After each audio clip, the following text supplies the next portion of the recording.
जगप्रसिद्ध खारापुरी बेटावरील पर्यटकांच्या वाढत्या वर्दळीचा ताण कमी करण्यासाठी शेतबंदर येथील जुन्या जेट्टीला जोडून 88 कोटी रुपये खर्चून 10 मीटर रुंदीची अद्ययावत नवीन जेट्टी उभारण्यात येणार आहे।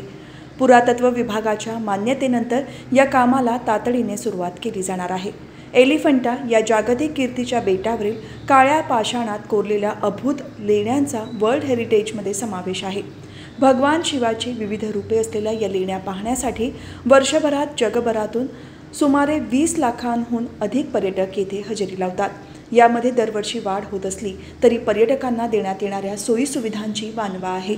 एलिफंटा बेटावर येणाऱ्या पर्यटकांची वाढती गर्दी लक्षात घेऊन महाराष्ट्र मेरीटाईम बोर्डाने केंद्र सरकारच्या सागरमाला योजनेतून शेतबंदर येथील जुन्या जेट्टीचे मजबूतीकरण आणि 4 मीटर रुंदीची जुन्या जेट्टीला जोडून 88 कोटी रुपये खर्चून 10 मीटर रुंदीची अद्ययावत नवीन जेट्टी उभारण्याची योजना आखली आहे। रस्त्याच्या रुंदीकरणामुळे पर्यटकांना ये-जा करणे सुलभ होणार आहे। या कामासाठी पुरातत्व विभागाच्या मंजुरीचे काम अंतिम टप्प्यात आहे।